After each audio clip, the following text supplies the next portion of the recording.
He sank into sleep like it was an ocean, a deep, cool, welcoming abyss. His eyelids, heavy curtains, fell shut, eclipsing the mundane glow of his city view apartment. The hum of traffic below faded, replaced by the thrumming pulse of his own heartbeat. He was adrift, untethered, falling into the waiting arms of the night. Color seeped into his subconscious, not the vibrant hues of the waking world, but muted ethereal shades. Ashy blues bled into dusty rose, punctuated by the occasional glimmer of silver. The landscape of his dream was a canvas painted in whispers, a symphony of muted tones that felt both familiar and unnervingly alien.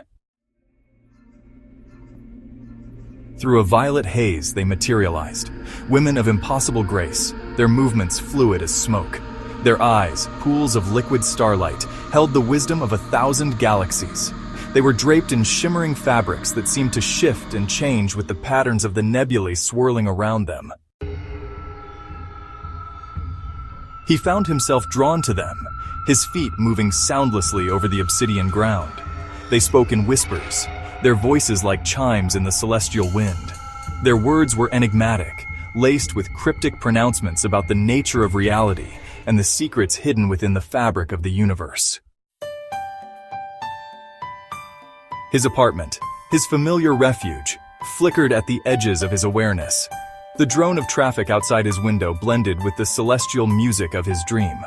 For a moment, he existed in both realms, straddling the line between the tangible and the ethereal. He felt his grasp on the dream slipping, the women fading like ghosts in the dawning light. A bridge of shimmering moonbeams materialized before him. He knew instinctively that it was the only way back to his world, away from the allure of the dream and its intoxicating inhabitants.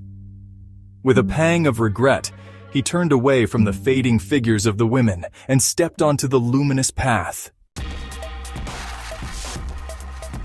The cityscape outside his window sharpened, the colors of his apartment returning in a rush. He was back, ripped from the embrace of the dream. The women, their whispers, the impossible beauty of the dreamscape, all felt like a distant memory, a glimpse through shattered glass. He lay in the silence of his room, the remnants of the dream clinging to him like stardust. The city lights painted shadows on his walls, failing to penetrate the profound sense of wonder that lingered in the air.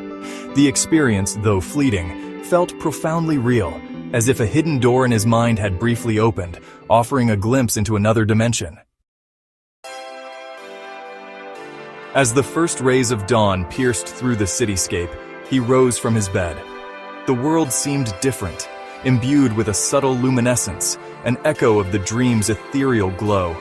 He couldn't shake the feeling that the encounter, however fantastical, had irrevocably shifted something within him, leaving his reality forever tinged with the enchanting hues of his dreamscape.